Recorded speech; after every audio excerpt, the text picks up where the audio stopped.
The air is starting to become a little bit more crisp here in Georgia, and it's feeling a lot more like fall. And I bet you're starting to wonder, do minimalists actually decorate for the holidays? Yeah, we do, and I'm gonna show you how. Well, hello friends, I'm Mary Beth from the atwhatcostvlog.com, where we are learning to apply God's truth to our everyday lives. And the best way that our family has found to do that is really by adopting a more minimalist lifestyle. So the big question now, as we have moved out of Halloween into Thanksgiving, and yes, we are going to talk about Thanksgiving because I know everyone wants to move right to Christmas and all the happy times, but it's really just an attempt to escape things and speed up time. And so we're not gonna do that. We're just gonna embrace the season. We're gonna keep flowing through things and really enjoy this. And as I mentioned, we do decorate for different holidays. Now, I may do things a little differently now on the other side of minimalism than I did before, and that is where the real beauty of it lies. So throughout the Old Testament and the New Testament, we see the command and we see the practice of remembering things. We want to remember the things that have happened in the past so that we can be reminded of them in the future. Sometimes it is for correction and sometimes it is for celebration. And decorating our home is no different. When these holidays come along, we really want to have something that is set apart and a little bit different than what we typically would do in our homes. So there are a few things that I keep in mind and just general rules of thumb when I'm decorating our home for holidays. So the first rule of thumb is to really have a template for your decor. I want to change out as few things as I possibly can during the season, especially the fall and winter, because those holidays feel like they are just back to back and you can't get away from one before the next begins. So I decorate our dining room table here. I also have a couple of clear command hooks on either side of the doorway in a small little hallway that we have that I typically hang some type of banner. And then I also will put something on the door to our coat closet and a few little things on the mantle. But that's really it when it comes to our typical decorating. Now, I do like to go a little bit further at Christmas time, and I have a few other things that I set out. But overall, I'm gonna keep decorations typically in those areas. It really helps to know what you have to put where, because you've already made that decision. You know where you're gonna decorate, and now you can find the things to fill it with. So once I've developed a template for our home decor, I want to look for foundational pieces. Now, part of our minimalism journey is spending a lot less time worrying about our stuff. One of the ways that I do that is by simplifying the foundational elements that we use. So you can see here, I have a black tablecloth, and I will use this typically Halloween through Valentine's Day. And then another neutral item that I have is this buffalo check table runner. So I can link to some of these items in the description below, but these are my foundational elements that still add a little bit of pizzazz while staying neutral. I also add a burlap runner and some burlap chargers to add a little bit of texture. Now, I do have 3 sets of china, which does not feel very minimalist, but there's really no definition of what minimalism is. It's all about keeping the things that are the most important and the most special and using as little as you can to maintain those things. So each of these china sets is very important to me, and they're very special, and we use them. So during the fall and winter months, I typically will use my own wedding china. It has that little bit of sparkle to it that really complements the other foundational elements that I have. Now, where things start to change are in these more interchangeable elements. So I always have a very simple centerpiece with just a few items that I can easily change out.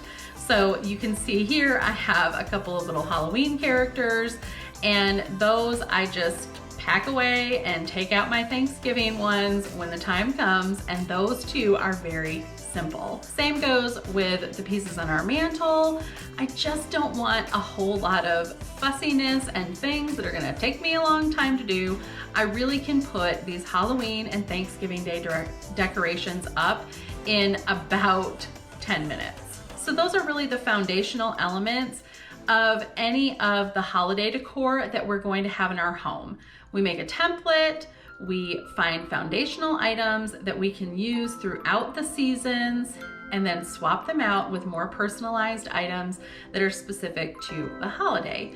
Now, I want to talk a little bit more about how we keep that special set apart time during these holidays. As I mentioned earlier, the Old Testament and New Testament have a lot of ways that we keep tradition alive throughout the generations. And some of those things maybe are good and some of those things are not. But when it comes to holidays and how we decorate our home, what I really want for my kids to take away from this experience is the wonderful, special memories that they have of the season, not necessarily the physical items that they have. And just a side note, there are very few toys that they actually remember getting. So if you're stressing about toys and gifts and things like that for the holidays, I would encourage you to check out some of our other videos on preparing for toys and how to minimize those things. But do keep in mind that there are greater elements to the holidays that you are going to be instilling in them than the amount of gifts that they've had. One of those traditions for us has been riding the Polar Express. We have had other traditions like making some hot chocolate, piling into the car and driving around to look at Christmas lights, or just having fun and fellowship with our friends. Unfortunately, this year we are going to have to improvise. More on that later. I'm not really sure how we are going to handle this. They've canceled a majority of the rides. And so we're gonna find another way to have a really good special tradition added in this holiday season, even though things are just a little topsy-turvy. So let's talk more about these interchangeable items. I keep the decorations really simple. They're very easy to change out and they don't take up a lot of room to store. As I would decorate from year to year, there were always items that seemed to be left in the box. They just were not working for the circumstances that we had. And I would hang on to them year after year, storing them year after year for circumstances that may potentially might happen possibly in the future. That's a ridiculous reason to keep things. We don't know what will happen in the future, but we probably have a pretty good idea that the circumstances around our holiday decor are likely not going to change that much. After all, year after year, they were not making the cut and they had not been added to our regular decor. Those items were a lot easier to part with. I also discovered that this is a great time of year to use sentimental items.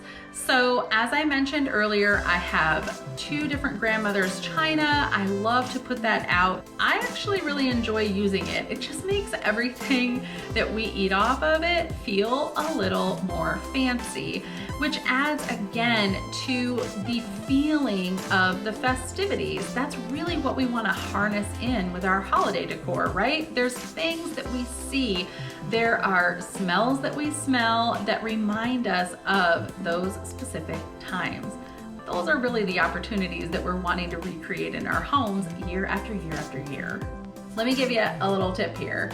Don't be afraid to break up sets. Maybe it's a set of dishware that you love the mugs, but the rest of the dishware you just don't use. Don't be afraid to keep the things that truly matter. There may be somebody else on the other side of the donation center looking for the thing that you're hanging on to that they can add now to the special times that they'll have with their holiday decor. I always keep that in mind when I'm evaluating what we have. This year, my intention is to keep only the most special pieces and pass the rest along. So be sure that you subscribe so you don't miss out on anything. Thanks for watching, and I'll see you every Friday for a family minimalist tip and every Sunday for a Bible study tip so that you too can learn how to apply God's truth to your everyday lives. Thanks for watching, and I'll see you in the next one.